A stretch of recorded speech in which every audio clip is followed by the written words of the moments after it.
Today's podcast is sponsored by TreasureHuntDownload.com. We created TreasureHuntDownload.com to help families experience the thrill of a treasure hunt in their own home for free. Creating these quality family adventures used to be so much work for us. That's right. It often took us weeks or even months to create all the clues, puzzles, or riddles for us to be able to have a fun, memorable time together. But now with TreasureHuntDownload.com, it's already done for you and you can do it all for free. Check out the link in the description or show notes so that you can be able to take your family fun adventures to a whole new level.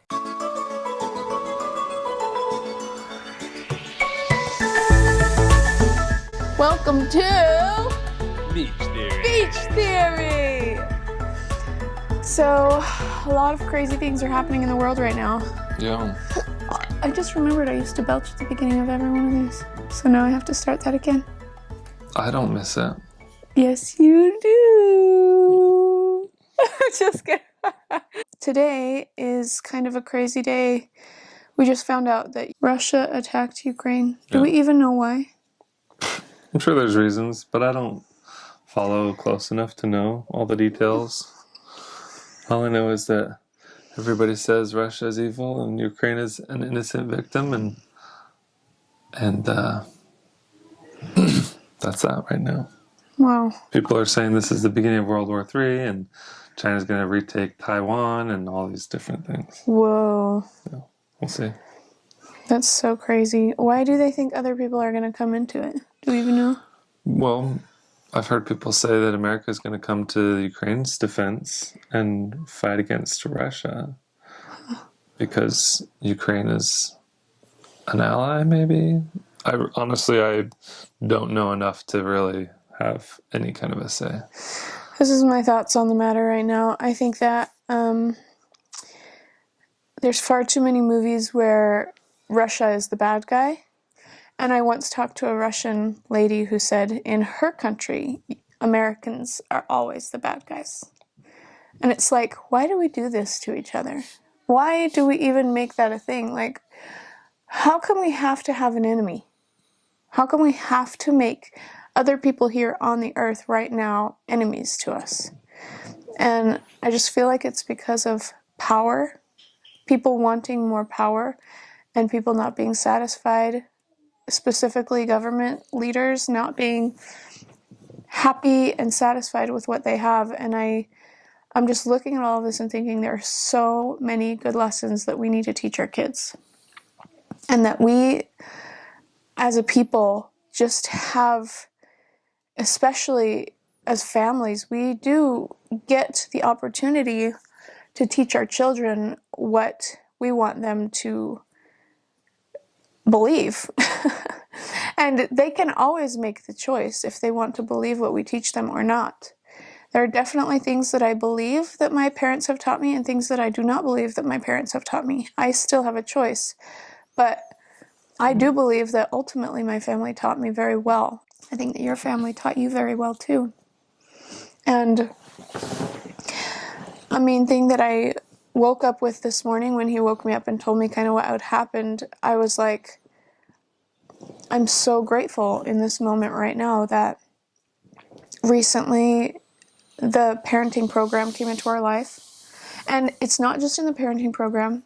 What it was is that parenting program teaches self-government, and I didn't even realize this would happen, but now since I've read other self-help books, they all tie together with the same message said in different ways, which is learn how to control yourself on the inside. Learn how to be at peace on the inside so that when trouble comes, because it always will, you will be okay. I will be okay. Right now, when I woke up, I was like, this is one of those moments where I get to choose to freak out, or I get to choose to just sit with the information that's been given to me and decide what I'm going to do instead of reacting.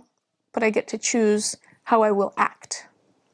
And it's helping my whole family. It's helping our whole family to, it's not even just our kids. I think that we are setting an example when we decide how to act instead of react to people.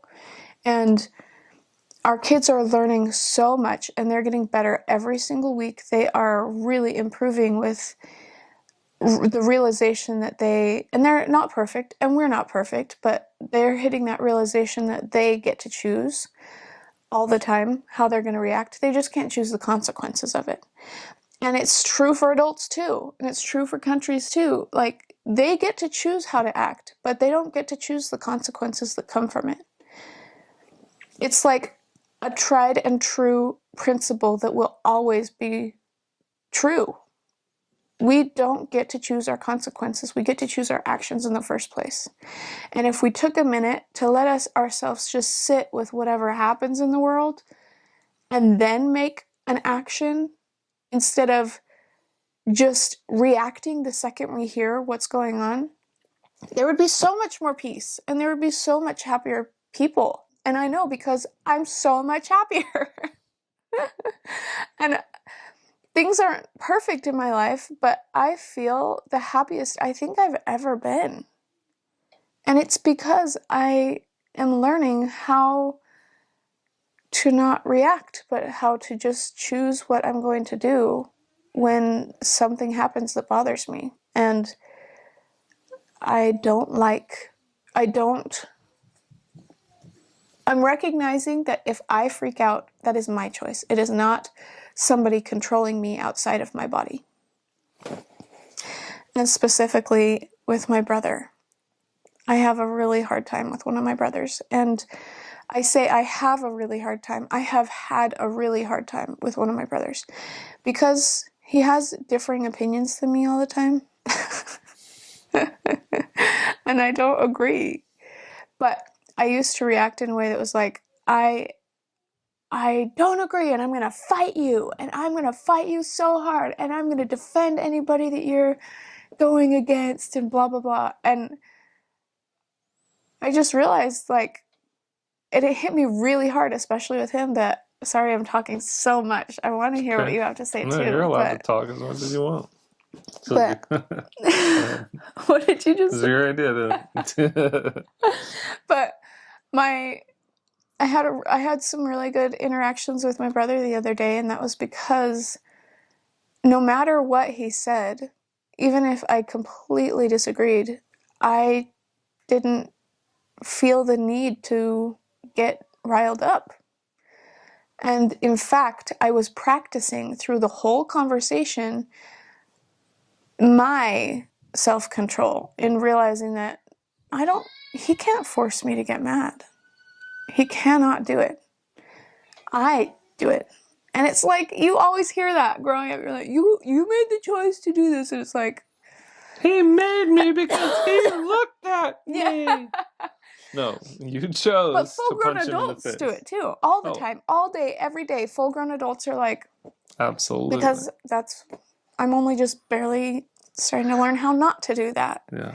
Or it's like, well, they said this, so I had to punch him in the face. Of course, it's like, what else should I do? And the reality is, sit with that feeling and practice resisting, hating people and fighting people. Yeah. Because we need that as a country. We need that as a people in the world, everywhere. We need that peace that comes with realizing our own choices are exactly that. Like, any reaction we give is it is our choice. It is no one else's choice for me to get riled up and angry and fight. I think there might be a place for fighting. I think that there is a place for defending yourself. But when it comes to everyday interaction, how in the world are we ever going to have peace if we can't even have peace on the inside? All of this, like, pain and suffering that's going on in the world is a reflection of what's inside of us. If we don't even feel peace on the inside, how in the world are we going to get along with other people that also don't have peace on the inside? Like, it's not going to happen. So it really does have to start with us. I'm not trying to chew anybody out. I just really feel passionate about this right now because it's changing everything in my life to have this realization and to have it occur to me that I could literally be at so much peace in the middle of chaos. And actually, Jay Shetty, is that his name? He's on Instagram. I follow him. He used to be a monk, and then he got married to this girl. And they're a really cute couple, and they hang out with famous people all the time. But like, the thing that I love about the things that he said this thing once that I was like, wow, that is so interesting. He said when he was training to be a monk, he would sit on this train. They were heading to this place to be a monk, and it was so chaotic. So at every break, at every rest stop or whatever, every stop the train would make, he would hop off the train and sit there and try to meditate in the calm. And he's like, oh, okay. And then he'd jump back on the train, and then it'd keep going. And eventually the guy who was training him, that was like a very well-practiced monk, was like, why do you keep doing that? And he said, well, I do that so that I can meditate, because it's so loud and crazy on the train. And the more experienced monk was like, that is where you meditate. You meditate when it's hard to meditate. You meditate in the chaos, not because it's gone. You learn how to meditate in the chaos, and that is what's going to bring you peace, not Escaping the chaos. yeah, not having all of it be a perfect situation for you to be calm. It's never going to be a perfect situation for you to be calm, ever. It's an imperfect world. Yeah, the goal is to be able to maintain calm and peace despite the chaos around you, which I think describes my daily life around our children every single day. How can I find calm amongst this chaos? Yeah. It's so chaotic, but it's real life. Well, I think, and we get a fast-forwarded version of practicing how to be in control of ourselves. I think the reason because why of all the chaos. the lesson of self-government is impacting you so hard is because of the fact that I think you were raised differently a little bit in this regard. The idea that someone else's actions forces you to respond, or you don't have control over the way that you react. It's like, you made me do this. You're forcing me to do this. You're taking away my agency. It's like that concept was pretty heavily believed and expressed among your family members. You're making me freak out. You're making me mad. You're forcing my emotions. And you're making me sad. And so if you don't want to make me sad, then you have to do this. Right. It's like, actually, how can you tell somebody that's above you, actually you're choosing that, and you're using that to manipulate me into making a choice that I don't want to make. Yeah. That was not something that was ever taught in my home growing up. My mom, I think, because you called them out on it.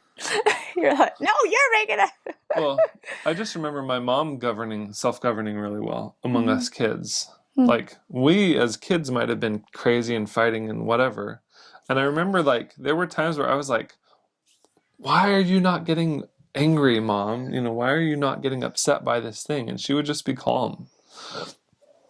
And it was like, if she chose to get riled up, that was her choice. And I recognized that was her choice. And she owned that was her choice. Yeah. She never blamed us for her getting riled up, ever. I will say this, and that was just being honest. In my memory as a child, my dad did not self-govern his emotions very well. And I love him, of course. I'm not trying to throw him under the bus, but I'm using this as an example. Like, if the house was messy, he would get angry. If this, then he would respond. If this, then that. It was like our choices as kids directly impacted his mood. And it was not the same with my mom. And I think I adopted a lot of those tendencies as a father to my kids. And I said, oh, this is how he manages the household. He's a pretty good dad. I'm going to do what he did, right? Yeah. And so I thought that worked. I, as a kid, would cater to his every whim because I wanted to manage his emotions. And that worked. And that dynamic worked as you know, unhealthy as that dynamic may have been. And so I adopted that as in my parenting style with my kids. And it was like, if the house was messy, dad was mad. If the kids didn't obey, I got mad. It was like I adopted that same style, and I could see the problems with it, but I didn't know a better way. And so by learning self-government for myself, I've been able to say, it doesn't matter if the kids don't obey me, I'm going to be calm. And I've noticed, especially with James, our oldest, he has tended towards the more reactive emotion response, and it's become really extreme. And I have seen a change in him. He is self-governing more, and Absolutely. even though he might be frustrated because he earns all these consequences and he's choosing to go out of instructional control and losing privileges, like, and that frustrates him so much. It's like I can literally see the pain of change as he's learning how to self-govern, and that transition is hard and And just uncomfortable. so you guys are But he aware, is, and there's been so many times where I give him, an instruction, and I can see that he doesn't like it, but he chooses to remain calm and he chooses to obey, and it's like there's a there's big major improvement. Well, and for those of you who used to parent or who parent like I used to parent, which was a very is passive aggressive or just passive? I think you were more the passive parenting style. I think I was more Like the good cop, bad cop bully almost. parenting style.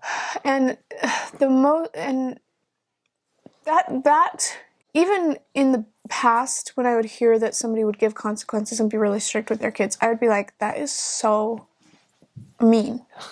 Like I would think it was mean. And with all the training that we've had now and the experience, I'm realizing actually it is so merciful. It is merciful because they are learning very difficult lessons in the most easy way possible. This is like, he doesn't wash a dish. So then his consequence, he gets to choose to not wash that dish. I am not going to force it on him. I'm not going to be angry at him and yell at him. I get to be completely in control of my emotions. And he is pre-taught, hey, if you don't wash your dish, you're going to have 5 dishes to wash. You're going to have 5 dishes on top of that to wash. For every dish that you do not wash, you have to wash 5 more. And it's a pre-taught thing, so he's aware of it. It's not coming blindsided, like as a slap in the face, like, what? I didn't know that was going to happen. No, he knows it's going to happen. And he chooses to not wash his dish. So then we say, oh, just now I noticed that you did not wash your dish. You have 5, you just chose, so it's very clear he knows he chose the consequence that is coming, and he already knows what the consequence is. You just chose to wash 5 more dishes, so go and do it, okay? And then he has to say, okay, and it's all scripted, so it's like I know exactly what to do in every single situation. And then he goes and washes his dish and 5 more, and holy cow, nobody yelled. It's starting to happen that way. Mm-hmm. And like, it didn't used to happen that way at all. It was so bad. I had a big win yesterday with his school. Really? With his schooling, yeah. I know what it is. Yeah. Well, I know what it is. I saw it and I was like, whoa. Well, I've been really frustrated because James isn't doing his school. And partially it's my fault for not following up and making sure that I'm giving the instructions and following up. We do homeschool, if you didn't already know. But it's so much work.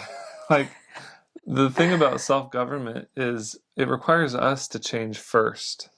It is really difficult. And for somebody that's not already self-governing as a parent, it's literally impossible to teach self-government to your kids if you as a parent are not self-governing. Now, I have to stop you there because I brought that up when we were in the class with Nicolene Peck. And she said, actually, just follow the script. And she said, but following the script requires self-government as a parent. It does. You're right. Because there's so many times where I want to blow up. I get triggered and I'm like, actually, what she... No, I have to follow the script, and that is self-government. Actually, I just remembered what she had said was, because I said, well, what if I'm not perfect, or what if I can't do the thing that I'm asking them to do? Like, how can I possibly ask them to do something that I'm not going to do? And she said, that is okay. Like, kids, especially because like if I was pregnant or if I was like tired and I'm literally an older body and like they are young kids with tons of energy, sometimes I feel like I can't ask them to do something I wouldn't be willing to do myself, but the reality is I can. And she said, it's okay. And even if you're not perfect at this program, do it anyway and it will get better and better. So, anyways. Yeah, anyway. Well, yesterday I was like, all right, I need to like get calm. And I'm like, I'm going to follow this script. I'm going to follow the program. And I'm going to self-govern in this moment when I otherwise might get upset. And I'm like, okay, James, so we have in our family, there's a standing instruction that every day the kids are supposed to do school without being asked. That's the standing instruction. They all know it. And so I came to James and said, you know, it's 2:00 in the afternoon. You haven't done any school yet, and you know the standing instruction is to do school. So you've chosen to earn a consequence because you chose not to do your school. And now I'm going to give you an instruction, and that is to do your school. And when you're done, you'll do your consequence. And he looked at me, and I could see that he was like not really happy about being told to do his school. He said, okay. And Afterwards, you'll get your consequence if you don't do your school. I said, do the school, and then when you're done with your school, then you'll do the consequence that you earned. From not doing your school? From not doing your school. In the first place? Right. Okay. So I always like to do that because I don't like to give the consequence first and distract from the original instruction because I don't want him to work off that consequence and then go back to having no consequences. So the way that the program works, and maybe we'll talk about this more in another video, but the consequences kind of stack. But anyway, he said, okay. And I said, I'm going to set a timer for 10 minutes and you need to do one page and report back as soon as you're done with one page. And so the 10-minute timer beeped and he wasn't done. But he finished 5 minutes later. Okay. So it took him 15 minutes to do that first page. And then he reported back, and I said, okay, that took you 15 minutes. I'm going to set a timer for 20, do the next page, and report back. And he reported back before the timer beeped that he had done the second page. And at that point, you know, we got busy with some other things. I think we had some activities to go to. But when we came home, I said, it was like 9 o'clock. Some of the kids were going to bed, and James wasn't tired, and he's been staying up late anyway. And so I said, you know, go get your school book. You got to finish. And he was like, what? You know, like, really? No, it's nighttime. Really? But he did. He went and he grabbed his book. And I set a timer for 20 minutes. I said, do your page. And he said, okay. And he did the page, and he reported back. And then I set another timer for 20 minutes. I said, do the next page, because he has to do 6 pages a day. And he did the rest of all the 6 pages, and he did a really good job, and he did it really well, and he had a good attitude. That's great. And I said, okay, now it's time for you to do the consequence that you earned. And I had him clean up the dining room after dinner or whatever, and he did it. By the way, great. It's not like he was tired and being like, I need to go to bed and you're forcing me to all work. the other kids were playing he stays video up games. till like way past midnight every single night. Yeah. And he got that from me, and I feel really bad about that. But it's like, I know exactly the amount of energy he has almost at any given point in the middle of the night, because I see myself in him perfectly. And I'm like, okay, yep, he's not even tired. But I think because I'm not getting emotional, it allows him to not get emotional. When I freak out, he freaks out. When I'm calm, he is calm. He really, and that's how it's been ever since he was a little baby. You know, we were inexperienced parents when we had him, obviously. He was our first. And I think both of us went into it really confident because he was the 3rd oldest of a family of 9, and I was the 4th oldest of a family of 9. So I feel like both of us were kind of like, oh yeah, like we know what we're doing. But I remember feeling like he feels like a younger brother, not my son. Yeah. Because I had lots of younger brothers, and actually I only had 2 younger brothers, but I still had lots of younger siblings, and I remember feeling like, is he really my son, or is he like, you know, yes, I gave birth to him, of course, but there was a lot of growing up to do, and I think that he was sent to us and parroted our emotions. You know, when we would get upset, he would get upset. And it's never changed. It's always been that way. And he definitely has a tendency to grab onto those more dramatic emotions than some of our other kids. And it's not, he's not bad or wrong or anything. It's just that's how he is. He's not broken. He doesn't have any. There's nothing wrong. Yeah. It's just actually been an extremely good learning experience for us to recognize that our actions aren't going to have no consequences, and especially when it comes to parenting, our actions have had a lot of consequences because he's parroted what we have done. And it's really frustrating because you definitely see yourself in them and go, I know what you're doing. I did that and it wasn't a good idea.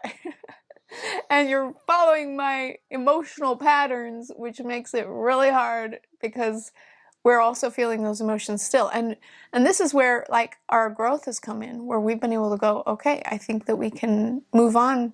I think this is where I need to use a little more self-control and self-governing so that I can break this pattern, because it's really just a pattern. And I think it's gone on for generations and generations of not being in control of our own emotions as parents and not owning up to it, but being like, I'm the parent, I said so. That's all you need. Even though it's like our kids are just parroting what we do. They're just copying what we do. And we can't really blame them for these giant power struggles most of the time because we're the ones that caused them in the first place. But we aren't willing to take responsibility for it because that would mean we have to face ourselves. And that's the hardest part. I have noticed that the things that James does that bothers me the most are things that I struggle with the most. And that's why it bothers you the most, because you see, it's like looking in the mirror. Yeah. And But it's like so painful. An exaggerated, because it seems exaggerated. It seems bigger than what I see in myself. But it's there and it's a reflection, and I'm like, I don't like that thing that you're doing because You I want don't to crush it down, and right. yeah. So there's just so much benefit to self-governing, choosing to be calm, and choosing your response, not just reacting all the time and reacting in an emotional way, but like being proactive. You were talking about how you've been reading Harry Potter, and the reason why Dumbledore is such a powerful, like, wizard anchor of, wisdom and strength is because he self-governs always, and nobody can in the rile book him he up. does it a whole lot more than in the movies. In the movies, don't even watch. That's not the same. He's not the same Dumbledore. I'm sorry, but the very first actor that they had hired for Dumbledore I think did an immaculate job of representing Dumbledore's personality. You know why they didn't bring him back, right? He died. Yeah, that makes me sad because he was like my favorite actor. I was like, oh my goodness, he's doing such a good job. And you know why? I believe that is so full of wisdom. Yeah, he was just self-governing. And Jesus, he was self-governing. If you read the scriptures, Jesus self-governs. There is perfectly. nothing that anybody can do to try to make him riled up. The Pharisees and out of control. the He's Romans never and the out of soldiers. control. Yeah, they all tried to get him to react, Yep. and nobody could because he self-governed perfectly. And I think that Dumbledore, obviously, even in the books, isn't perfect at it. But I'm definitely seeing some similarities and recognizing, oh, yes, people, I would say the largest amount of respect people can have for other people comes from that person's willingness to self-govern. Because if you know that no matter what you say, I am not going to freak out, that is so priceless. Like, that is the most, where can you go to find somebody like that? You don't find people like that, like that is so rare. Hopefully the bishop. Yeah, like, but even bishops aren't perfect, You're right. and but sometimes they freak out too. Right, but I think that people always have this hope that, hey, if I talk to the bishop about this thing that I'm doing or going through, he's not gonna get upset, you know. Yeah. And a good bishop won't. Yeah. He'll just respond with love and care and And the concern. bishop's like a leader of our church, in case you were wondering. And Kind of those like, are the person you would go to maybe tell a sin that you had done and hope that they could help you through it. or if you need Instruction or help. spiritual support or even emotional, financial, they're kind of the resource. And you don't want to go to a resource that's going to flip out on you and judge you and be so. That's the other part. Judging is like a symptom of not having self-governing. Judging is definitely a symptom of not having good self-governing, because once you have good self-governing, judgment, I think, comes when you feel that the actions of others are somehow going to impact you, make you look bad, or they're gonna. Sometimes the actions of others do impact you. Which is absolutely true. And sometimes judgments are sound. And it's not like. Not all judgments are unrighteous judgments. Yeah, I think judgments sometimes protect us and can help us to make good choices. Like, I'm not going to go to that sketchy warehouse alone at My night. judgment is telling me that that's probably a dangerous place. Or that person's probably going to make a choice that will hurt me, so I'm going to stay away from them. Right. Or I'm going to, step away myself. and protect myself in a way that I wouldn't have before if I didn't have good judgment. So, anyways, I just think it's incredible because, we got. Oh, and since we learned with the parenting program all of this stuff, self-governing, in every single self-help book, it's saying the exact same thing in different words. And I'm like, okay, that almost feels like the secret to life has just been revealed to me. That if I can go to a book called The Four Agreements and they're teaching self-governing through the whole thing, it's just called different things, or if I can go to therapists and they're teaching self-governing, it's just called different things, then I can recognize and go, okay, I get the picture. Like, so much of the pain that is caused in this world, we don't even realize we are causing for ourselves. We are choosing to go through that pain. We are choosing it. And if we could recognize that we could choose happiness, if we could choose calmness, if we recognize that we do have a choice and we don't have to be a victim, or we don't have to be hurt because of feeling manipulated or controlled by people around us, then there would be so much more happiness and peace in the world. And it's in my little world right now, there is more happiness and there is more peace. So much sympathy for those people who are hurt by others where they didn't choose that. Because there are people that are in family relationships or other kinds of relationships, or even not in relationships, and other people hurt them and they didn't choose that pain. You're right. You're right.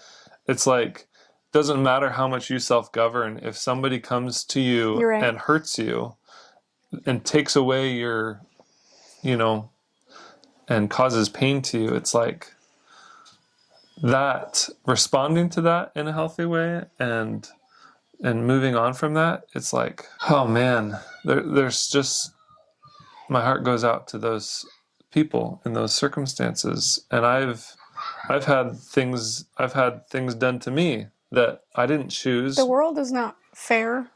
Yeah.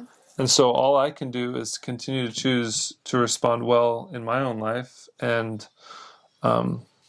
educate my kids so they stay away from situations, because some things are avoidable, but there are lots of things that are not avoidable. And that, you're born into a family and, if a parent is abusive, it's like, you didn't choose that consciously. And you would never choose it. Yeah. And a lot of them can't get away from it.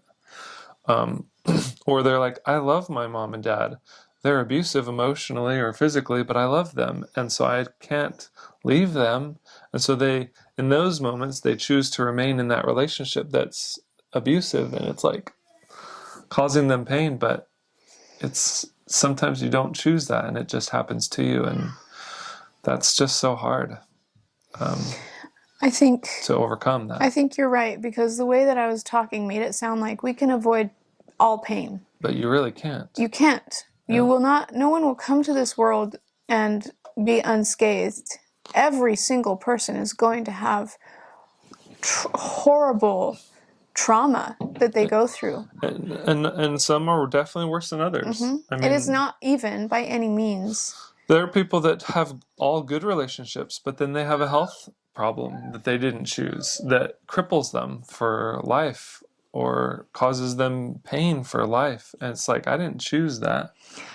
And there are incredible, incredible people that go through something so horribly traumatic and come out of it and make a better life for themselves.